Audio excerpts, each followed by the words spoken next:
name is Robert Hall, and the name of my business is Rob Hall USA. And I serve my clients by creating pieces that I like to make a bag that makes a woman feel special. Yeah. I think that's the heart of it. I like to make products that make my clients feel good. And what products are those? Well, I started out, my primary pieces is handbags, leatherwork, and then we've migrated into, other items, kind of a premium fashion brand. So we have everything from watches to shoes to t-shirts to hoodies. But it's about making our clients feel good and kind of it's projecting, the ethos of the company as well. Yeah. And tell me a little bit about how you got into this industry. Well, I kind of feel like everything a guy does, he does it for a woman. My story kind of, I would say it was because of a woman, but because it was. But ironically, I'm 51, and when I was in my early 30s, I got into a problem with the government and unfortunately, went to federal prison for quite some time. And while I was there, 8.5 years, in the last 2 years, I ran into a leather shop, and I had a friend who wrote me the whole 8.5 years, a very special friend, and I wanted to get her something nice for her birthday. And so I had bought something from someone, and then I customized it in little ways, and then she said she wanted another one, and I said, you know what, this time I'm gonna make it myself. So you bought leather from somebody to make her something? I bought a bag. Okay. From someone who had made a bag. So some of the guys make bags and they sell them to other guys as gifts for friends back home. And he didn't have a logo on it. He didn't quite brand it well. I thought it was a nice looking bag, but I was like, well, when women carry a bag, the first thing the other women say, well, what bag is that? Who is that? Where'd you get that who's bag? The brand? And it didn't have much branding. So I created my own brand for it. I created all these little things that I had him do to modify it to make it more like what I thought the gift would make it a better gift. And she was like, how did you do that? You're in prison. Like, where'd you get a bag? And all the customization. And she says, I want another one. And I made a commitment to make it. And I took a class. I spent 4.5 months making that bag, and at first everybody was kind of making fun of me in the shop, like, because you're moving really slow, doing a lot of drawing over there. What are you building, the Eiffel Tower? So they were like, when you go cut some leather, what you got going on over there, Rob? You keep cutting paper. What's going on with you? And then as time went on, the bag started to become real, and those comments became, hey man, you're pretty good, man. That's you mean with it, Slim. I like what you're doing. So everybody started looking different, and then by the time I finished that first bag, the guy who was there taught the class. He says, I've been teaching this class for 5 years, and I've never seen anybody take to leatherwork the way you did. Wow. And had you had any experience with leather work at all? No. I think the easiest analogy I could draw to why I might have taken to it is that prior, I went to Howard Business School, and I was a real estate developer.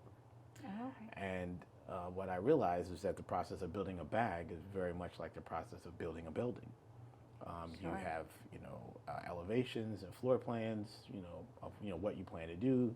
You choose materials, and then you have a construction period, and that's pretty much what building a bag requires. You got to have a design and a layout, a plan, an idea, a concept. You map it out two-dimensionally and put it together three-dimensionally. And so I kind of brought the same level of attention to detail that I had as a developer to the process of building a building, to building a bag. And the result was everyone said, wow, that's not normal in terms of what we're able to do. And I think the other piece was that the environment that we were in, we didn't have sewing machines, and so everything had to be done by hand. Wow. And so because it was all done by hand, a person with a meticulous mindset, who drew really straight lines and punched holes really clean and was very particular about what they do, had a different kind of result. And people just like, how could you do that without a sewing machine, without any So you were modern sewing all these equipment? bags by hand? Completely by hand. That's Hand a lot of work. stitched, hand punched, hand cut, made my own patterns, which is another Wow. thing in those shops. They tend to use patterns, same patterns for years. Very few of the guys had the ability to make patterns. So that was, I could go into a magazine and see a bag and make the pattern from the picture. Wow. And that was just another thing that gave me the abilities that, maybe some of my peers didn't have. So, I had a earth science teacher when I was in 7th grade, and I did a bad job. And he sat on a project and he said, Bobby Hall, whenever you do anything, remember you're painting a picture of yourself. He said, I can look at what you do and see who you are. And he said, Mr. Searson, he said, don't ever paint a bad picture of yourself, Bobby Hall. And that kind of stuck with me. Yeah. And I brought that to that, I'm not just making a bag. I'm going to make something that makes people feel special, but I also don't want to paint a bad picture of myself. Right. And make something unique and that people are going to cherish and use and enjoy, right? Yeah.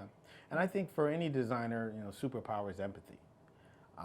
So as I'm a guy, I don't carry handbags, but if I empathize with a woman, my concept in the beginning was, a woman buys a bag for what it looks like on the outside, but she experiences the inside. She's always got her hands in there. She's looking in there. She's arranging things digging in there. Yeah, constantly. She's digging around. Yeah, so I said, what if I put a lot of attention to detail on what the inside of the bag was like?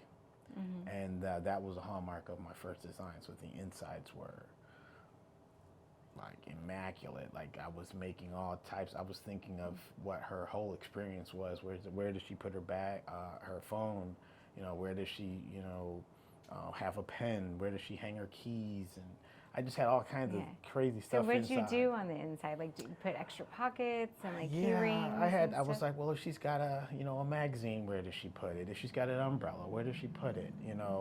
And her phone, if it rings, she's got to grab it quick. Or if she's, she needs to get her lip gloss, she doesn't want it like floating around in the bottom, and it needs to be close to the body. So I'm gonna put that on part that she can get quick to it and zip it back. And so I put so much thought into the experience on the inside that that became a hallmark. And when the people who got the bags, the women who got the bags, were like, this inside of this bag is unbelievable. They love the outside. I try to keep the outside designs clean, classic. I looked at your site. The bags are beautiful. Thank you. I have so much more I want to put up there. It's not up there at the moment, but I'm like, if I buy a suit, I don't buy suits that I can't wear. I couldn't wear 10 years ago, and I can't wear 10 years from now. That's good. So Good I method. love classic style. So I'm trying to think of designs that are going to stand the test of time, that that can be, it's going to look good, through other seasons. Yeah. So where are you today as far as the bags? Like, how are you sourcing your materials? Where are they getting manufactured? How does this all work? Well, kind of the story that started to go viral on TikTok was when I, the difficulty is I only can make so many bags by myself, especially, when I was doing it by hand. And then after I came home, I bought an industrial sewing machine. I taught myself how to sew. I never took a class. Because you probably pour hours and hours into one bag, right? Yeah, it would take, it was nothing for it to take me, 40 hours to make a custom bag. And I had like MBA wives that would fly my bags to them so they could put their hands on it, because they couldn't believe like that you made that by hand. So some of the higher end clients, and I was like, okay, well, I would charge a lot of money for all the hours I got to put in to make a bag. But I wanted to go to more of a premium brand where more people could get access at a price point that would work. And I made a sojourn to New York City, to Manhattan, to the fashion district, and met with some suppliers and manufacturers, and kind of told my story like, hey, I didn't It's go an to. amazing story. I think there's really only two stories that America loves. And one is a fall from grace. Anybody who's high up and comes crashing down. And the other one is the little engine that could, which is anybody who wins against the odds. And I think that's why a lot of my clients connect to my story, because it's like, here's this guy in a federal prison, and he learns a skill, and Fantasia's posting his bag, and NBA champions' wives. Fantasia, the singer. Yeah. She posted my bag on Christmas Eve last year. That's awesome. The Christmas before last. So it's an unlikely success story, and I think that's like, and even that is a quintessentially American idea of winning against the odds. It's Rocky, it's the Bad News Bears, it's radio, so I think people kind of saw that in the story. So you're in New York meeting with Yeah, manufacturers. I'm in New York, and I met with the same folks who make bags for Calvin Klein and MCM, and big offices, fancy people, and I'm like, hey, I didn't go to FIT. I have like no formal training that I could speak of. I learned in prison, and it's just a vision that I have, something I'm trying. I brought my bags in, and they looked at the pieces and agreed to become manufacturers for my bag. And I felt like, okay, I have now the platform whereby I could potentially scale. It's a long-term project for me. I'm not necessarily saying, oh, this is going to be, some viral thing overnight. I named the brand my own name. Plan on keeping that for the long haul. I launched the company when I turned 50, so I've been doing it for years, kind of as a sole proprietor, freelancing. Right. But to formally organize and say, listen, I'm really going to try to make a run with this, and have a long view. That kind of happened just last year, and I'm just taking it one day at a time. Low stress. Where it goes. Yeah, just being at peace, and hopefully make a mark. And sometimes you might make a mark, you may not even know it or see it. You may not realize it. It might just be something that happens after. Maybe say, oh wow, those designs were amazing. And people are using them. But that's my goal. It's just to kind of make my statement. And what are you doing for marketing and advertising? I know you like TikTok and doing some TikTok videos. What else are you doing to kind of get the bags out there and in the right hands? Well, I've got some potential partnerships with media operations that I've been talking to, who can start promoting in the big fashion magazines and stuff like that. I've kind of kept things small on some level because I have the manufacturers by Cal in New York, and I have the suppliers. I want to make sure I have enough designs that I feel comfortable with. I want to have a breadth and depth of designs that I've fleshed out before I really scale. I've seen sometimes businesses fail because they grow too fast. So I'm trying to be patient, and I'm trying to position the company well before. I actually turned off some of my social media marketing as I tested it to make sure that it would work. And then in 5 days, 65, 70,000 people, responded, and thousands of people were responding, and I was like, well, turn that off. Yeah. We're not ready for that. So people were like, you turned off your ads. I turned off my ads because I want to make sure. And then I'm also kind of going through some of the other items, getting more samples, wearing them.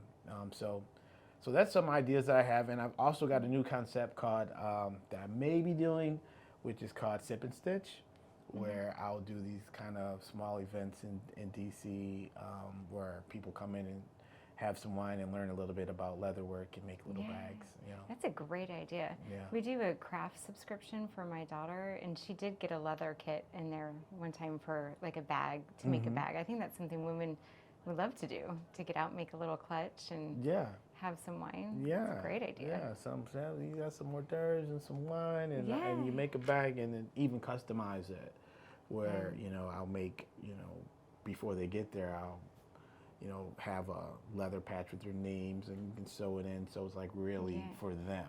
It was It's a made great for idea. them. Yeah. Yeah. So that's something we're working on right now. Oh, cool. You said you went to Howard for business. I did. Do you feel like some of those skills are kind of coming back as you're starting this new company? And No question about it.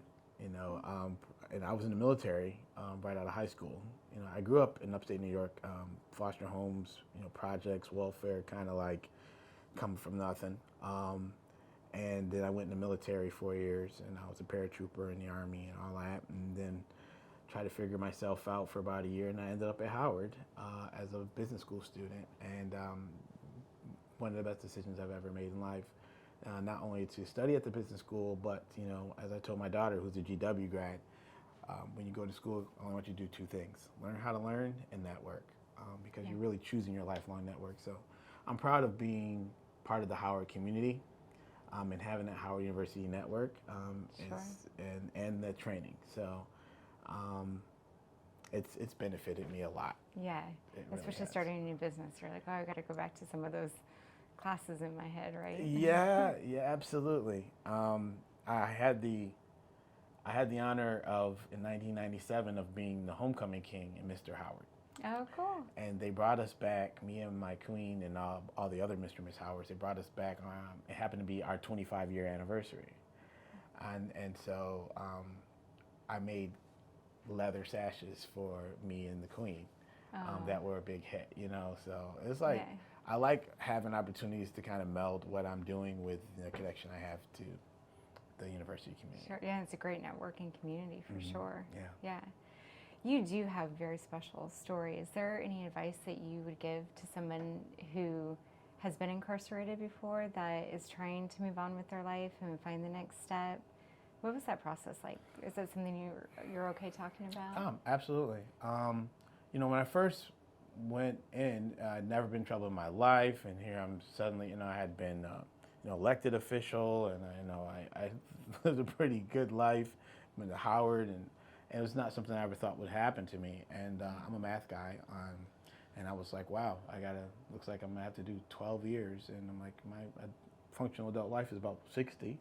You know, my prime, you know, 20 years if I make it.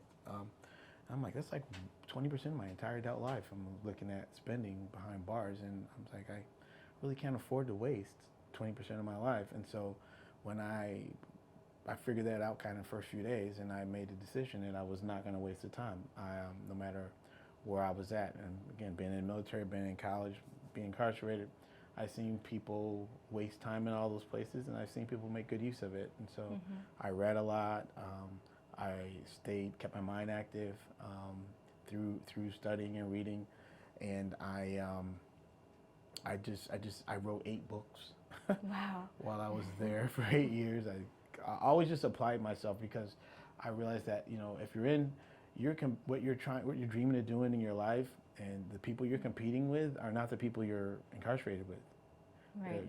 You're still competing with the people who are out here. You still need to be ahead of things, and so I think that's one. And it's still important to keep dreaming, and it's still important to continue to pursue whatever visions you have for your life. One in particular I had, and I think this was telling, is I had started before I went in to become a pilot. I wanted to fly, like every little boy wants to fly, every little kid. And I took some lessons, 4 or 5, and then I was in. And the whole time I was in, I studied. I read aviation magazine from cover to cover, and I met pilots that were in who gave me classes and taught me. And long story short, once I got out and I got my daughter through GW, I paid the last bill, which was my graduation. Yeah, congratulations. That's a big feat. We're done when we paid the last tuition bill. Yeah. And I had that week, I had a midlife crisis. A celebratory midlife crisis. I bought a Tesla, a motorcycle the same day, same week, And I went out to the airstrip and I said, hey, I want to learn how to fly. I was here, 15 years ago. And they went in the computer out in Bowie and they said, you're still in here. And I had my own book and I went back to fly and I studied for a couple of years and I got all the way through my student pilot license. And so you got your pilot's license? I have my student pilot license. Yeah. That's still a huge accomplishment. Well, yeah, I'm taking my check ride. I'm basically done with all my training. Yeah. I've done my solo cross countries and all that. And, flying through the sky, when you, as a pilot, when you were once a prisoner, is really like you just gave me goosebumps. The breadth and depth of freedom and constraint. I've experienced them both, and I realized I'm the same person. And when I was in my ground school, we were in a class. Talk about goosebumps. We were in a class, and it was an online class that we had to complete in order to, get to where we could fly solo. And my teacher put up a map on the computer, and I'm looking at the map, and I saw a word that said Ohaski. And I'm like, that's a weird word. I've heard that before. And I'm like, because it's something you don't forget. And I realized that it was near a city called Winton in North Carolina. And there's this little, maybe 30-mile piece that he just happened to pick where he was teaching us navigation. And I'm like, I was locked up in Winton, North Carolina. And on that map, it hit you right then. There was a little words in parentheses, and it said prison. Wow. And I'm in the class with 6 other people, and I'm looking at this screen, and I'm looking at a map of the place where I was an inmate while I'm learning to fly over it. Wow. And I didn't say anything to anybody. I just took my phone out and snapped a picture. One of those, keep this for myself. Yeah. And then I thought about it. When I look at my license, my student pilot license, so I have to have whenever I'm flying through the sky and land in places, in case I get ramp checked by the FAA, at the top of that license, it says United States of America. And then it has my name, and it says I've been found, duly worthy of the privilege of flying or whatever. And I thought back to my indictment, and at the top of it, it said United States of America versus me. So I think the message to people who are incarcerated is that, you're still the same person. The same people who say, you have to be incarcerated, separated from your family, separated from society for so long, for whatever it is they deem, are the same people who can come back and say, we find now that you can enjoy the privilege of flying over the prison where you used to be an inmate. Yeah. So I get, kind of choked up about it because it's crazy to me. It is. That the same entities would say things so different. And my big brother taught me something I never forgot. And he says, it's never as good as it seems, and it's never as bad as it seems. It's always somewhere in the middle. Yeah. It's a leveling force, Yeah. No matter how bad it seems, when you look back, you realize it wasn't. And ironically, no matter how good it seems, looking back, it wasn't that good. Met a nice person, they were really nice, but but you did it, and you got through with it. Yeah, so and that's you're making your life better for yourself and for your daughter and for your company. It's all, life is a blessing. My friends will ask me, are you well? I hope you're well. And I say, I'm thankful. And thankful is always well. Thankful I'm is grateful. Always well. And grateful is always well. Well, you officially have me in tears. I'm sorry. No, you're good. Well, where do you see your company going? I know you said you want to slow down a little bit, but where do you ultimately, what's your goal? Is there any major influencer, somebody you want to see, what would be, if you could pick a person, who do you want to see carrying your bag? Let's just put a pipeline dream out there. I really want my brand to be one that inspires people and to overcome their obstacles. I want my brand to be iconic not just for the designs or inspired fashion designs, but just inspiring people to the best design of their life. Like, and part of it is having a vision and pursuing it, and part of it is being at peace and trusting that the pathway to fulfilling your purpose might seem crazy sometime, and you can enjoy it. So, I really just want everyday people who are living inspired lives to represent my brand. I love it. Yeah. Well, we'll be watching you and can't wait to see where this all goes, and your progress. And are there any last parting words you'd like to leave us with? It can be a mantra that you live by. You've already given us so much great advice. Or business advice. I think just work hard and pursue your dreams and don't ever quit. Yeah. It's not about how you fall, it's how you get back up. Absolutely. Right? Well, thank you for coming in today, Rob. It was a pleasure to meet you, and I loved hearing your story. Thank you for sharing it with us. Thank you, Donna.